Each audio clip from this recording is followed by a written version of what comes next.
Hi everyone, this is Julie and this is the 27th Keeping in Touch video.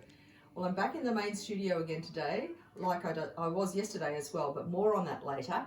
And what am I wearing? Well, I've shown you this one before, but I thought I'd just give you a bit of background to it because when I wore this on a video, I think it was probably about a week ago, there was so much I wanted to cover in that video, I just sort of whizzed through this. So this is another iteration of our Simply Sewn pattern with a yoke.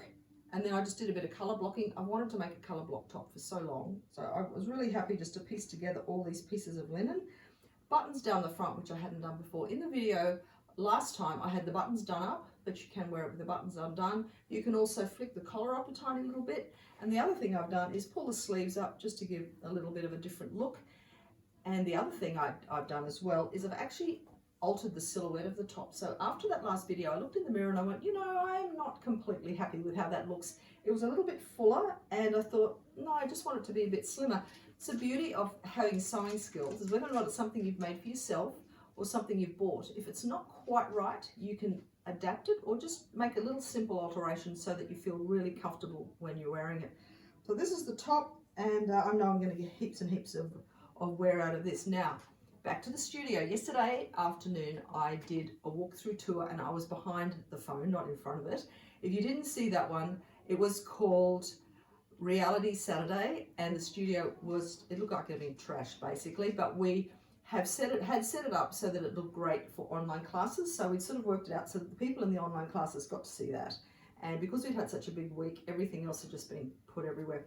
Well, what we've done today, Morris had this thought yesterday morning because we had a computer screen, and when you put 8 people in a class and you divide the screen up into 8, you know, it becomes a little more difficult to see what people are working on. Morris remembered that we had a spare TV. So, hi Morris. Hello. And there's Morris in the main studio. What's he wearing? A shirt that I made. Anyway, in August last year, our son Dave and his wife Mary were house sitting for us. We did a great big country run. And Dave and Mary were here looking after the dog and the chickens and the veggies and everything. And then they were leaving almost straight away to go and do a sort of house sitting stint down in Tassie.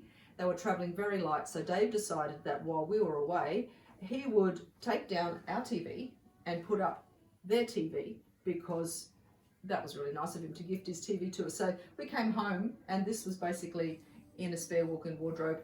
And it's just sat there ever since. So we thought, yes, how cool would this be? So now when we're doing an online workshop, if you divide this into 8, everyone's much bigger and it's much, much easier to see what they're doing. So this has always been our modus operandi. It's always adapt, evolve, improvise. Can you think of another idea?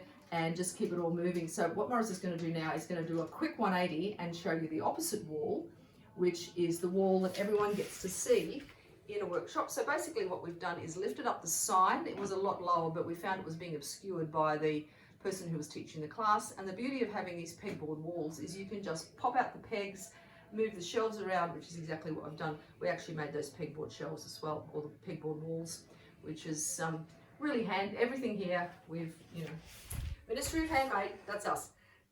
Now, lampshades. Morris this afternoon has put a new workshop on the website that you can book into, which is an Empire lampshade workshop.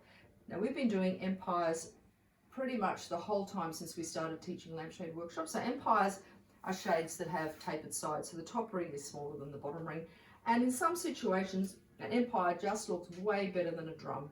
Sometimes it's personal taste or the style of your home. But anyway, we like to provide options for everybody.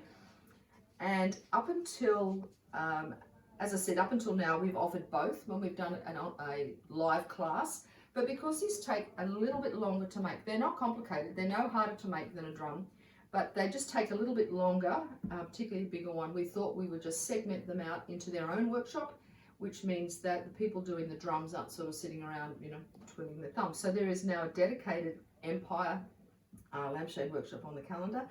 So we have all sorts of sizes and little tiny ones right through to great big ones that look fabulous on floor lamps. In addition to that, if you have any other lampshade needs, we can custom make basically any size you like. It's just a matter of giving us the measurements and Morris can work out a template for you and we can quote you and we're away. So, and particularly this little lovely, don't you just love this?